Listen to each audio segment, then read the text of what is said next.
मैं सुभाष सिंह कुशवाहा आप सभी मित्रों को नमस्कार, आदाब, सलाम, नमो बुधाय, जय भीम। बिहार पंचायत राज अधिनियम 2006 के जो भी धारा है, जो अधिनियम बनाई गई है, ग्राम पंचायत से संबंधित मैं बृहद चर्चा करके आपके बीच में रखा हूँ। आप सब अवगत हैं। इस बीच आज का जो एक महत्वपूर्ण विषय है, केंद्र और राज्य की सरकार जो गांव में रहने वाले गरीब किसान मजदूरों के हित में 29 विभाग के माध्यम से विकास करने का जो संकल्प लिया है, और वह संकल्प के अनुसार तीसरी सरकार यानी पंचायत सरकार की जवाबदेही दिया है कि गांवों तक जो केंद्र और राज्य का संसाधन है आप उसको ले जाइए और गांव में रहने वाले गरीब किसान मजदूरों का विकास कीजिए। लेकिन साथ साथ चूंकि पंचायत सरकार के जनप्रतिनिधि अपने दायित्वों को, अपने कर्तव्यों का निर्वहन करने में यदि कोई चूक कर रहे हो, कोई गड़बड़ी हो रहा हो, तो इसके लिए सरकार ने कहा कि हमारी एजेंसी तो है, लेकिन ग्राम सभा को यह अधिकार दे दिया गया कि इसका सोशल ऑडिट करे, लोक सतर्कता तथा सामाजिक अंकेक्षण, सामाजिक ऑडिट हो और लोग सतर्क रहे, और जो केंद्र और राज्य सरकार जो संसाधन भेजती है, पैसा भेजती है किसी भी विकास के लिए, वह सही दिशा में खर्च हो रहा है, नहीं हो रहा है, इसके लिए सोशल ऑडिट करने का प्रावधान कानून में किया गया है। तो यह विषय है, बहुत ही मजबूत विषय है, जो गांव में जो लोग रहते हैं उन लोगों के लिए और पंचायत प्रतिनिधियों को भी इसकी जानकारी रहना चाहिए कि हम जो कर रहे हैं उसको देखने वाले लोग भी हैं। तो चलिए इस विषय पर हम चर्चा करते हैं। लोक सतर्कता तथा सामाजिक अंकेक्षण, सामाजिक ऑडिट है, सोशल ऑडिट है। लोक सतर्कता, आम लोग सतर्क रहें, तो इसके लिए कह रहा है कि ग्राम सभा को साल में 2 ऐसी सभा करनी चाहिए जिसमें सोशल ऑडिट हो सके, या जो भी ग्राम सभा हो रही है उसमें भी आप इस विचारों को ला सकते हैं। आम लोगों को यह जानकारी होनी चाहिए कि केंद्र की सरकार और राज्य की सरकार जो भी संसाधन भेजती है, 7 निश्चय का पैसा हो, मनरेगा का पैसा हो, प्रधानमंत्री आवास का पैसा हो, आपको 15वां वित्त योजना का पैसा हो, 6ठा वित्त योजना का पैसा हो, और भिन्न भिन्न योजनाओं का जो पैसा अगर ग्राम पंचायत सरकार को खर्च करने के लिए आ रही है, जीपीडीपी के अंदर जो आप कई योजना लेते हैं, टाइड है, अनटाइड है, पंचायत समिति के माध्यम से जो योजनाएं लेते हैं, जिला परिषद के माध्यम से जो योजना आप लेते हैं, तो उसका जो है सरकार जो आवंटन भेजती है उसको गांव में रहने वाले लोगों को देखने का अधिकार है, उसको समझने का अधिकार है, सोशल ऑडिट करने का अधिकार प्राप्त है कि आपके खाता में जो पैसा आया आप उसको कहाँ लेके जा रहे हैं, किस रूप में खर्च कर रहे हैं। तो साल में 2 बार बृहद पैमाने पर ऑडिट रिपोर्ट को ले लीजिए और फिर अपने से उसको आकलन कीजिए कि ये जो खर्च जो है सही दिशा में हुआ है कि नहीं, ये जो सरकार जिस मंशा के लिए पैसा भेजती है उसके अनुसार यह खर्च हो रही है कि नहीं हो रही है, ये कह रहा है। अब जैसे उसमें एक पहला लीजिए, पारदर्शिता। पारदर्शिता कैसे होगी? जो प्रशासन के लोग और जनप्रतिनिधि मिल करके, अब सपोज कीजिए कि 5 लाख रुपया का कोई योजना लिए, पीसीसी कराना है, तो पीसीसी कराना है तो वह पारदर्शी रहे, कैसे जानिएगा? तो उसके लिए कह रहा है सोशल ऑडिट, यानी पत्थर कितना का खरीदा गया, बालू कितना का खरीदा गया, सीमेंट कितना का खरीदा गया, उसमें सामग्री जो लगा उसको परचेज यानी खरीदने में कितना खर्च हुआ, और जो जूनियर इंजीनियर टेक्निकल विभाग जो एस्टिमेट बनाया उसके हिसाब से खर्च हुआ कि नहीं, अब उसको देखना। और पंचायत के जो प्रतिनिधि हैं और सरकार की तरफ से जो उसमें कर्मचारी उस काम में लगे होंगे, इन दोनों की रिपोर्ट को गांव में के लोग जो ग्राम सभा में बैठते हैं, उस ग्राम सभा में इसको देखना है कि ये रुपया जो आया वो आप कहाँ खर्च कर रहे हैं।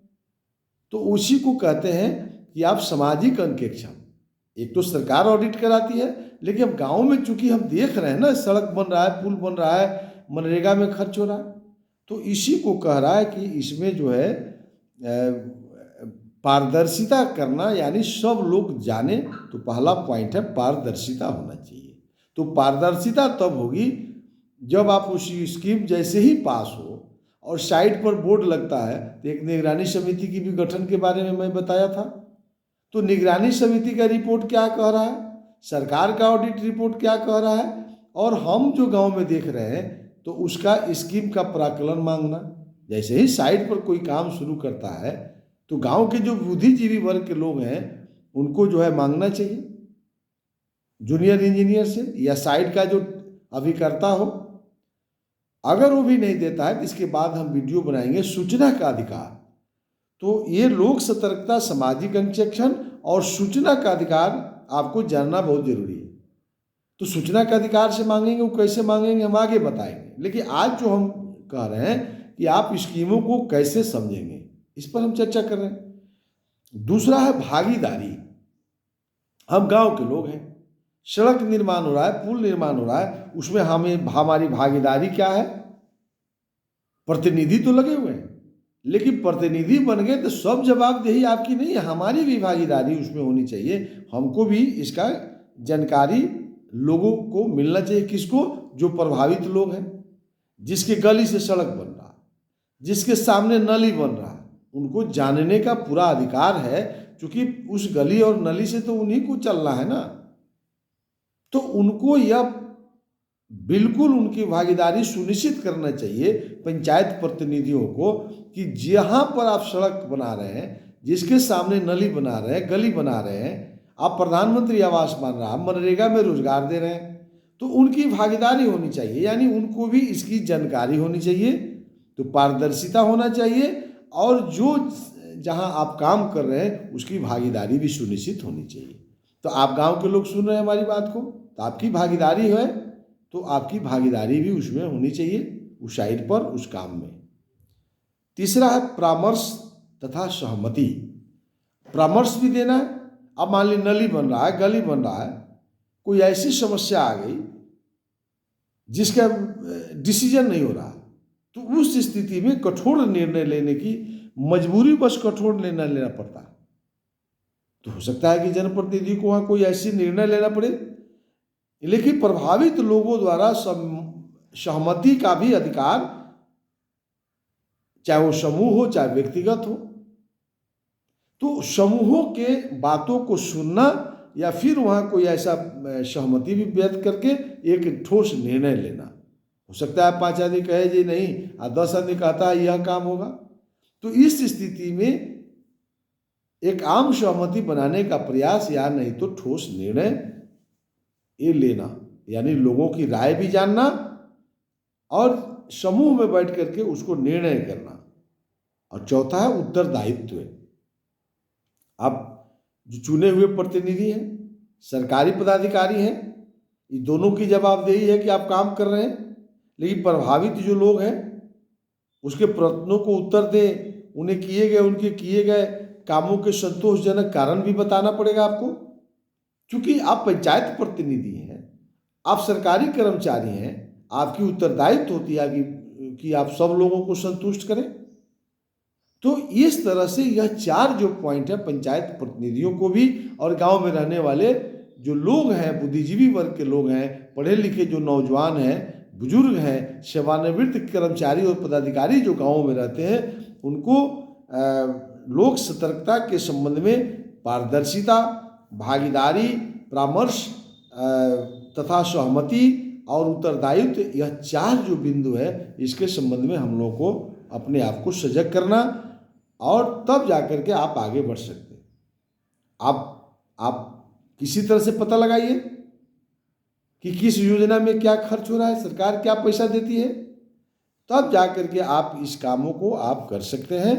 तो यह कह रहा है, आगे एक उदाहरण दे रहा है। अब मान लीजिए कि मनरेगा योजना है, तो मनरेगा योजना में कैसे आप समझेंगे कि इसमें आपकी क्या काम हो रहा है, नहीं हो रहा है। इसके संबंध में गांव के लोगों को पहले बिल्कुल अपने कंसेप्ट को क्लियर कर लीजिए। पंचायत प्रतिनिधि को भी इस कंसेप्ट को क्लियर करना चाहिए। दोनों का बड़ा संबंध है। गांव का जो लोग, जो आपको वार्ड सदस्य बना दिया, मुखिया बना दिया, समिति बना दिया, जिला परिषद बना दिया, तो ऐसा नहीं है कि बना दिया तो घर बैठ जाएगा, और घर बैठ जाएगा तो भ्रष्टाचार तो बढ़ेगा। ग्राम सभा में यदि गांव के लोग नहीं बैठेंगे तो भ्रष्टाचार तो बढ़ेगा। आप वार्ड सभा में नहीं बैठिएगा हर 3 माह पर, हर 3 माह पर ग्राम सभा होती है। अगर वार्ड सभा और ग्राम सभा में आप नहीं जाते हैं तो भ्रष्टाचार समाप्त हो जाएगा। इसकी कल्पना करना छोड़ दीजिए। आप क्यों सरकार को दोषी मानते हैं कि राज्य सरकार और केंद्र सरकार, अब ये आदत बनती जा रही है राज्य के लोगों को कि सरकार हम बैठे रहें, मुंह में रोटी तोड़ कर दे दे, हमको भोजन भी कर ले। हमको लगता है कि कुछ दिनों के बाद जो लोग आलसी होते जा रहे हैं कि लोग मुंह भी नहीं चलाना चाहेंगे, सीधे चाहेंगे कि पेट में चल जाए। इस तरह से आलस करिएगा तो भ्रष्टाचार तो बढ़ेगी। गांव के लोग सुन रहे हैं, वार्ड सभा में अगर नहीं जाइएगा, ग्राम सभा में नहीं जाइएगा और नीतीश कुमार को बैठ करके भूलिएगा, तो बिहार के माननीय मुख्यमंत्री नीतीश कुमार जी ने इतना अच्छा कानून बना दिया, तो दूसरा मुख्यमंत्री आ जाएगा तो ये राम राज हो जाएगा। आज बेरोजगार हो गए हैं। तो यह सोशल ऑडिट में नहीं बैठिएगा, सतर्कता को नहीं समझिएगा, पारदर्शिता को नहीं समझिएगा, आप अपने उत्तरदायित्व को नहीं समझिएगा, तो सरकार दोषी हो गया। इसलिए मैं आपके सामने इस बात को रख रहा हूं। अब जैसे उदाहरण देख लीजिए, मनरेगा क्या है, कैसे इसका भ्रष्टाचार रोकिएगा। रोज अखबार पढ़िए तो मनरेगा में पैसा लूट हो रहा है। तो लूट तब न हो रहा है जब वार्ड सभा ग्राम सभा को नहीं जानिएगा। तो देखिए तो परिवारों का पंजीयन, अब एक वार्ड सभा हो रहा है, उस वार्ड में कितना मजदूर है कौन नहीं जानता है। किस वार्ड का व्यक्ति है जिसको पता नहीं है कि हमारे गांव में कौन मजदूर है, कौन किसान है, कौन व्यवसायी है, किसके घर में बेटा नौकरी करता है। अब नौकरी कर रहा है कहीं वो मजदूर है। जॉब कार्ड का वितरण, अब जो आप निर्णय कर लिए कि परिवारों का पंजीकरण करना है और जॉब कार्ड का वितरण करना है। अब चिन्हित हो गया कि कौन कौन मजदूर हैं, उसको रजिस्ट्रेशन करना और फिर उसको जॉब कार्ड का वितरण करा देना। तो यह वार्ड सभा में तय हो गया। तो रोजगार सेवक को हिम्मत है जो उसको जॉब कार्ड नहीं देगा और उसको पंजीयन नहीं करेगा। अब जॉब कार्ड मिल गया, तब कहता है कार्य आवेदनों की प्राप्ति। अब तो जॉब कार्ड भी मिल गया, रजिस्ट्रेशन हो गया, जॉब कार्ड मिल गया, अब काम न चाहिए। तो वार्ड सभा में आवेदन लीजिए सब लोगों के सामने, कैसे चोरी हो जाएगा। गांव भर के लोग बैठा हुआ है, तो कोई किसान कहेगा कि हम मजदूरी करेंगे, आप पैसा खाता में उठा के खा गया और रोड भरने गए नहीं किया। रोड पर मिट्टी काट रहा है मजदूर, आप भुगतान उठा रहा है किसान। सड़क बना रहा है मजदूर, पुल बना रहा है मजदूर, पुलिया बना रहा है मजदूर, अब पैसा उठा रहा है व्यवसायी जो खाद के दुकान खोल के बैठे हुआ है, किराना के दुकान खोल के बैठा हुआ है। उसको पता भी नहीं है कि मेरे खाता में पैसा कहाँ से आ गया। और दलाल उसको जाता है और कहता है कि आपके खाता में हम 3,000 रुपया भेजवा दिए, आप 500 रुपये रख लीजिए, 2500 दे दीजिए। यही तो मनरेगा। लेकिन यदि वार्ड सभा में आप जाते, ये तो जो मजदूरों की लड़ाई लड़ता है, जिस परिवार के मजदूर है, उस मजदूरों के बीच से जो नेता है, हम समझते हैं उस मजदूरों का शोषण तो वही नेता ज्यादा करता, जो मजदूरों के बीच से नेता बना, सामाजिक कार्यकर्ता बना। तो ये आप वार्ड सभा में बातों को जब लाते कि किसको किसको मजदूरी चाहिए, तो वही तीसरा बिंदु कह रहा है कार्य आवेदनों की प्राप्ति। माने काम किसको चाहिए, आवेदन दीजिए। रोजगार सेवक बैठे रहेगा, बिना आवेदन को काम नहीं देना है। क्या गांव में मजदूरों से आवेदन मांगा जा रहा था? आवेदन मांगने से क्या है कि दलाली प्रथा बंद हो जाएगी। क्योंकि यह स्कीम का नाम है पहले आओ पहले पाओ। सरकार ने मौलिक अधिकार दिया है मजदूरों को। जो रजिस्टर्ड मजदूर है, जिसको जॉब कार्ड मिल गया, सरकार ने मौलिक अधिकार दिया है कि 100 दिन की रोजगार की हम गारंटी करते हैं। अगर 100 दिन की रोजगार हम नहीं देंगे तो आगे देखिए क्या क्या है। तो जब मौलिक अधिकार है मजदूरों को, तो वहाँ आवेदन लेने की व्यवस्था है। अगर आवेदन नहीं देगा तो मौलिक अधिकार काम नहीं करेगा। इसीलिए देखिएगा, ये रोजगार सेवक आवेदन नहीं ले सकता है, तो नहीं ले सकता है तो वार्ड सभा में नहीं जाइएगा, ग्राम सभा में नहीं जाइएगा, तो रोजगार सेवक से आपको भेंट नहीं होगा। और यही कारण है कि रोजगार सेवक बिहार में घर में नुका के रहता है। रोजगार सेवक कहीं देखिएगा नहीं सार्वजनिक जगह पर बैठता हो, तो सार्वजनिक जगह पर तब बैठता जब आप ग्राम सभा में बैठते। एक ही फोरम है गांव के लोगों को जो अपनी बातों को रख सकता है, वह है वार्ड सभा और ग्राम सभा। तो वार्ड सभा जाएगी नहीं, ग्राम सभा जाएगी नहीं, और रोजगार सेवक को तो जो दलाल है वो कह देते हैं कि तुमको पंचायत में नहीं आना है, पंचायत सरकार भवन बन के तैयार है। अब पंचायत सरकार भवन में रोजगार सेवक को बैठना है कि आज क्या पता दिन भर में कोई रोजगार मांगने के लिए आ जाए। अब जैसे एक विश्लेषण करते हैं, किराना का दुकानदार दुकान खोल के बैठेगा तब न खरीदार आएगा तो वहाँ खरीदेगा, और दुकानें बंद हो जाएगा तो दूसरे दुकान में खरीदना पड़ेगा।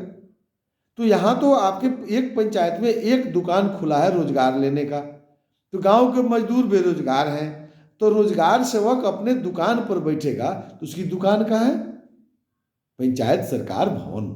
तो पंचायत सरकार भवन में रोजगार बैठा रहेगा तो तब ना रोजगार मिलेगा। तो रोजगार सेवक को पता नहीं है, तो रोजगार सेवक रोजगार देना, तब ना मजदूर रोजगार के लिए आवेदन देता। तो यही कह रहा है तीसरा पॉइंट कि कार्य आवेदनों की प्राप्ति, कार्य के लिए वो आवेदन देगा और आवेदन देगा उसी को काम देना, तो कैसे भ्रष्टाचार बढ़ जाएगी, यह मजदूरों को बताना पड़ेगा। चौथा कह रहा है कार्य व कार्य स्थलों का चयन।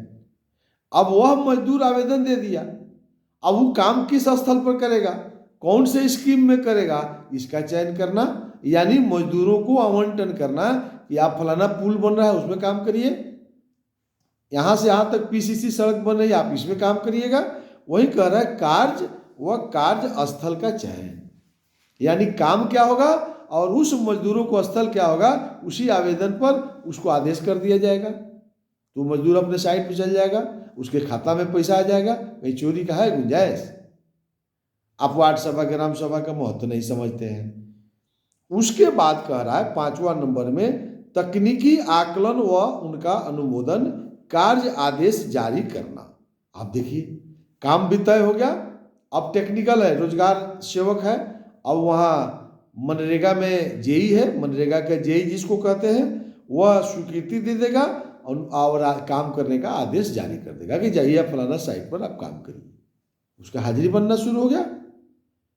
छठा कह रहा व्यक्तियों का कार्य आवंटन, व्यक्ति या व्यक्तियों, अब जितनी भी आवेदन है अब तो सैंक्शन भी हो गया, आवेदन भी आ गया, योजना भी पास हो गया, काम का भी आवंटन हो गया, काम भी स्टार्ट हो गया। कार्यों का कार्यान्वयन तथा पर्यवेक्षण 7वां में कह रहा कार्यों का कार्यान्वयन, अब काम का कराना चल रहा है, तथा पर्यवेक्षण। अब पर्यवेक्षण माने उस पर निगरानी रखना। कौन निगरानी रखेगा? रोजगार सेवक और पंचायत के जो प्रतिनिधि होंगे, मुखिया होंगे, वार्ड सदस्य तो इंक्लूड है, लेकिन रोजगार सेवक और जूनियर इंजीनियर मनरेगा के जेई उस कामों को देखेगा।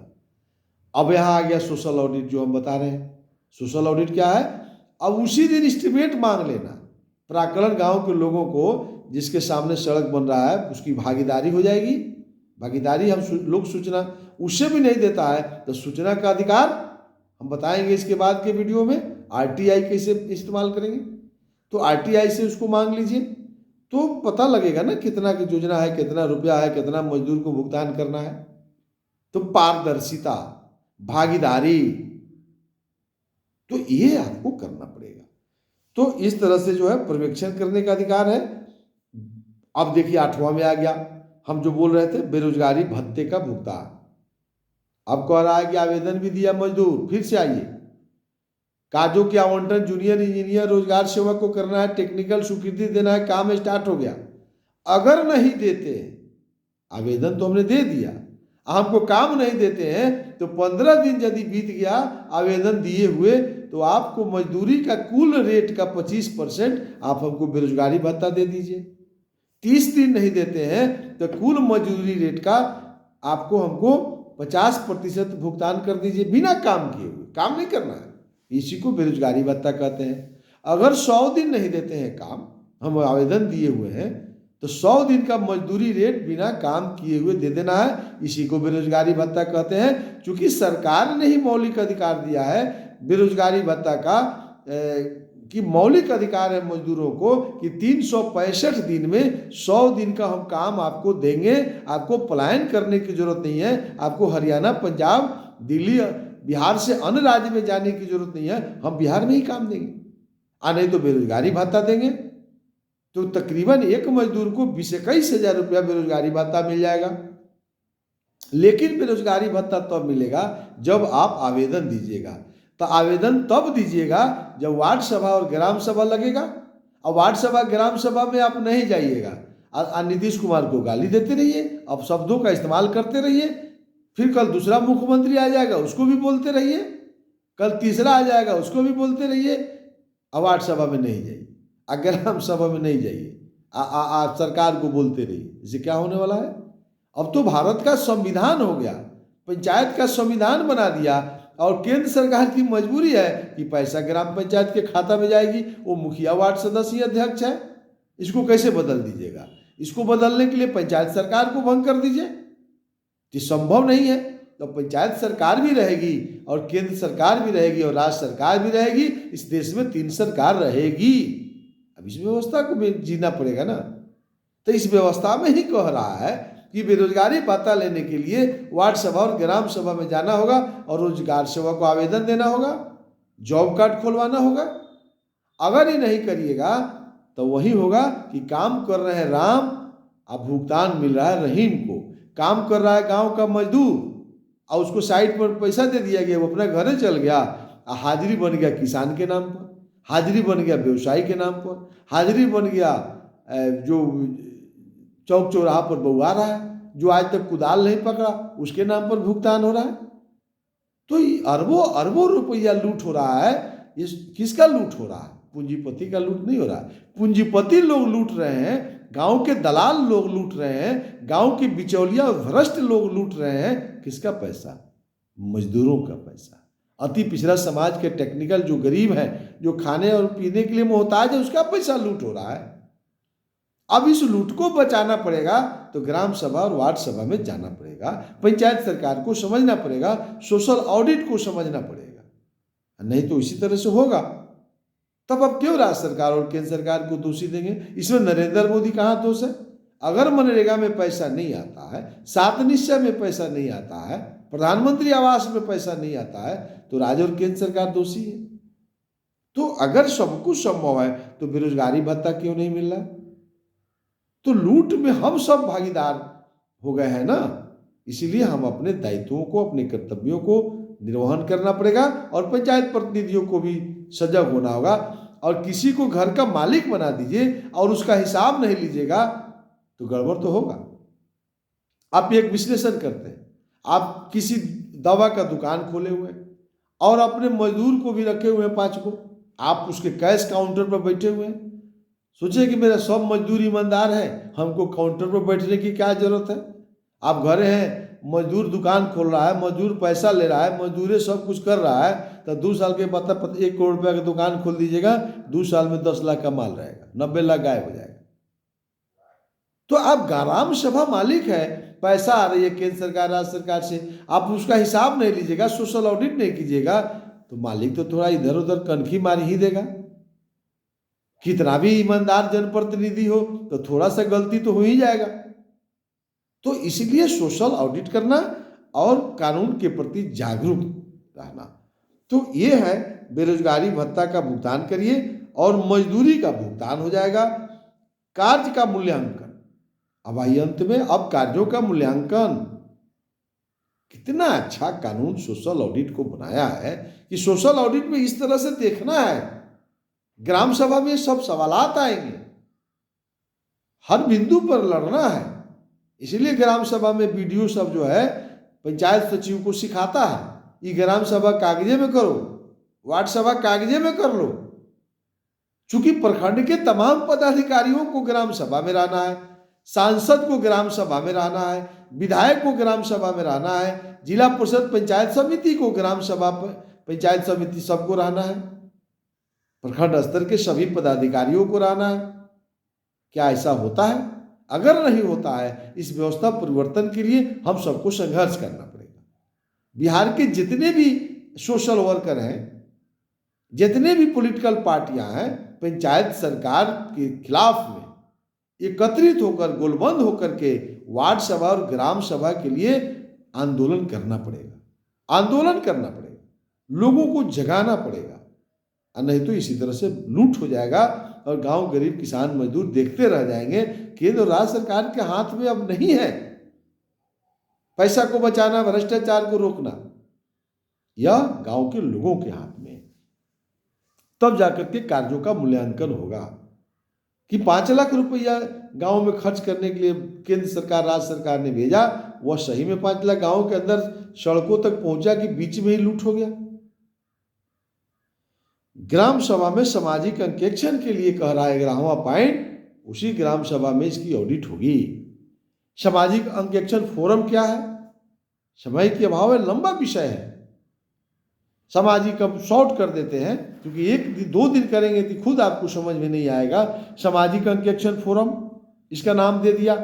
सामाजिक अंकेक्षण फोरम का आरंभिक चरण क्या है? इसको प्रचार प्रसार, ढोल ताशा बाजा गाजा के साथ इसका प्रचार करके ग्राम सभा में उपस्थित होना, दस्तावेजों को तैयार करना।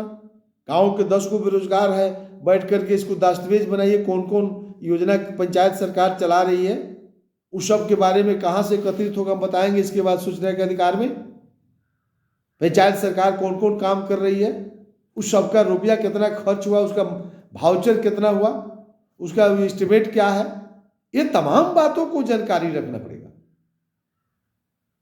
और चाहिएगा कि कोई जनप्रतिनिधि इसको कर दे तो संभव नहीं है। ये गांव के नौजवानों को इसके बारे में दस्तावेज तैयार करना पड़ेगा।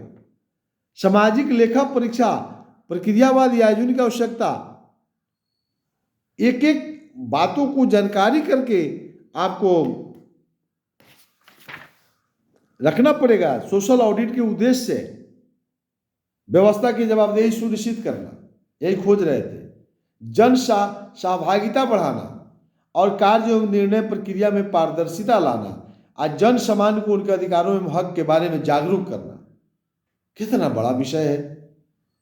कार्य योजनाओं के चयन, क्रियान्वयन और निगरानी रखना, काम जो चल रहा है उस पर निगरानी रखना, उपभोक्ता तक व्यवस्था पहुंच रही है कि नहीं, एक एक व्यक्तियों के लिए सरकार जो पैसा भेज रही है उसको मिल रहा है कि नहीं, उसमें भ्रष्टाचार तो नहीं है। जन सहभागिता बढ़ाना, व्यवस्था की जवाबदेही सुनिश्चित करना, कौन करेगा?